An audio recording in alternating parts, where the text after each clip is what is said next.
Kalau saudara percaya bahwa dia adalah Elohim yang maha kuasa, maka harusnya saudara bisa mengerti dan tidak menjadi permasalahan ketika Elohim itu menjadi manusia. Dan dalam kitab Yohanes dijelaskan sendiri. Karena dia adalah Elohim yang maha kuasa.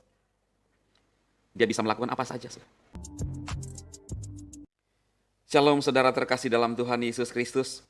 Senang kembali berjumpa dengan saudaraku dimanapun saat ini berada di seluruh Indonesia bahkan di luar Indonesia.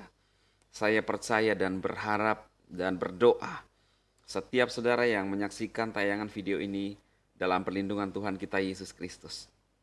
Amin. Nah saudara, hari ini saya akan membagikan kebenaran firman bagi saudara.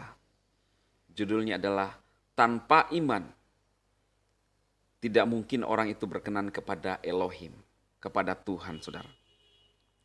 Jadi kata Elohim itu sama dengan yang dulu biasa disebut Allah saudara. Tapi saya menggunakan kata Elohim ya. Nah saudara, di dalam Ibrani pasal 11 ayat 1 sampai ayat yang ke-40 saudara. Judulnya adalah saksi-saksi iman.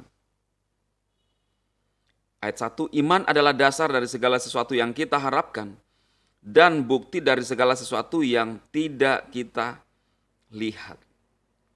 Iman adalah dasar dari segala sesuatu yang kita harapkan, tetapi bukti yang tidak dilihat. Berbicara iman saja saudara, kalau saudara tidak mengimani tentang kata-kata iman, maka saudara tidak mungkin bisa percaya ketika saudara menggunakan akal dan logika. Di dalam kekristenan, ya kepercayaan kekristenan bahwa kita harus punya iman. Kita harus beriman bukan dengan logika. Karena kalau kita menggunakan logika, maka kita bisa tidak percaya kepada Tuhan. Kita kemungkinan bisa tidak percaya apa yang terjadi, saudara. Karena logika kita tidak memahami. Ketika logika kita terus bertanya dan tidak menemukan jawaban, maka kita bisa menyimpulkan bahwa ini ternyata kesia-siaan dan tidak ada Tuhan. Ya. Makanya saudara, dalam Kristen kita perlu menggunakan kepercayaan kita, iman kita untuk percaya kepada segala sesuatunya. Di dalam Ibrani, di sana dijelaskan banyak tokoh-tokoh. Oleh karena iman, percaya dengan iman, walaupun tidak melihat, maka dia menerima janji itu, saudara.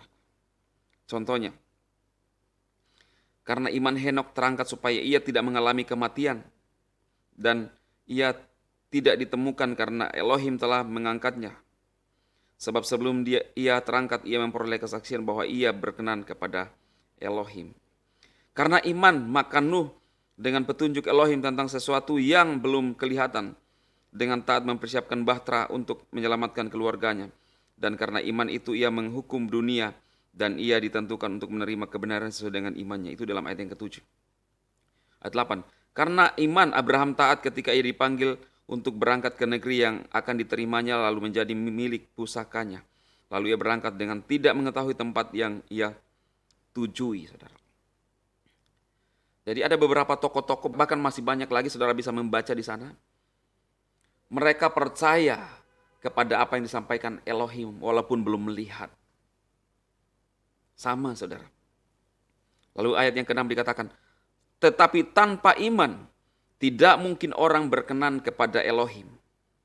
Sebab barang siapa berpaling kepada Elohim, ia harus percaya bahwa Elohim ada dan bahwa Elohim memberi upah kepada setiap orang yang sungguh-sungguh mencari Dia. Jadi tanpa iman saudara tidak mungkin orang berkenan kepada Elohim. Lalu sekarang yang terjadi kalau kita sebagai orang Kristen beriman kepada Yesus Kristus, bahwa Dia adalah Tuhan. Di dalam Yohanes 1 ayat 1 sampai ayat yang ke-18 saudara, itu jelas firman yang telah menjadi manusia, judulnya di sana. Pada mulanya adalah firman, firman itu bersama-sama dengan Elohim dan firman itu adalah Elohim. Ia pada mulanya bersama-sama dengan Elohim. Segala sesuatu dijadikan oleh Dia dan tanpa Dia tidak ada satupun yang telah jadi dari segala yang telah dijadikan. Dalam Dia ada hidup dan dalam hidup itu ada terang manusia. Ayat yang ke-14 saya lompat saudara ya. Firman itu telah menjadi manusia dan diam di antara kita, dan kita telah melihat kemuliaannya, huruf besar kemuliaannya, yaitu kemuliaan yang diberikan kepadanya sebagai anak tunggal Bapa, penuh kasih karunia dan kebenaran. Yang dimaksudkan adalah Yesus. Firman itu telah menjadi manusia. Jadi firman menjadi manusia. Bukan firman disampaikan kepada manusia, bukan saudara. Firman diterima oleh manusia, bukan. Tetapi firman itu yang semula menjadi manusia. Yohanes memberi kesaksian tentang dia, yaitu Yesus, dan berseru katanya, inilah dia yang kumaksudkan ketika aku berkata, kemudian daripada aku akan datang dia yang mendahului aku, sebab dia telah ada sebelum aku. Karena dari kepenuhannya kita semua telah menerima kasih karunia demi kasih karunia. Sebab hukum Taurat diberikan oleh Musa, tetapi kasih karunia dan kebenaran datang oleh Yesus Kristus. Kitab Taurat diberikan oleh Musa kepada bangsa Israel. Tetapi kasih karunia dan kebenaran datang oleh Yesus Kristus. Tidak seorang pun yang pernah melihat Elohim, tetapi anak tunggal Elohim yang ada di pangkuan Bapa, dialah yang menyatakannya. Anak tunggal itu siapa? Yesus Kristus, saudara. Jelas bahwa pada mulanya firman, dan firman itu menjadi manusia di dalam ayat yang ke-14. Bagi sebagian orang, sesuatu yang tidak masuk di dalam logika. Tetapi saudara, kalau saudara menggunakan logika untuk memahami, maka saudara tidak akan pernah percaya. Itu sebabnya di dalam kitab Ibrani dikatakan bahwa kita perlu menggunakan iman. Sudah jelas-jelas dikatakan bahwa Yesus berasal daripada Elohim. Dan barusan saya baca kepada saudara semua. Firman itu menjadi manusia. Pada mulanya, di ayat yang ke-1 lihat. Pada mulanya adalah firman. Firman itu bersama-sama dengan Elohim. Dan firman itu adalah Elohim. Kita lompat ayat yang ke-14, saya tekankan lagi. Firman itu telah menjadi manusia dan diam di antara kita. Dan kita telah melihat kemuliaannya. Dan ayat yang ke-12, tetapi semua orang yang menerimanya diberinya kuasa supaya menjadi anak-anak Elohim. Yaitu mereka yang percaya dalam namanya, dalam nama Yesus, saudara. Bukan dalam nama Elohim. Orang-orang dipernakkan bukan dari darah atau dari daging, bukan pula secara jasmani oleh keinginan seorang laki-laki, melainkan daripada Elohim. Siapa yang percaya kepada dia, yaitu Yesus, kita berasal daripada Elohim. Kita dipernakkan. Roh kita, saudara. Roh kita yang dipernakkan. Roh kita yang dihidupkan kembali. Agar kelak ketika dia datang, kita hidup bersama dia. Dalam bagian Bible yang lain dikatakan bahwa Elohim adalah roh. Sebab itu kita harus menyembah dia dalam roh dan kebenaran. Kalau saudara percaya bahwa dia adalah Elohim yang maha kuasa, maka harusnya saudara bisa mengerti dan tidak menjadi permasalahan ketika Elohim itu menjadi manusia. Dan dalam kitab Yohanes dijelaskan sendiri.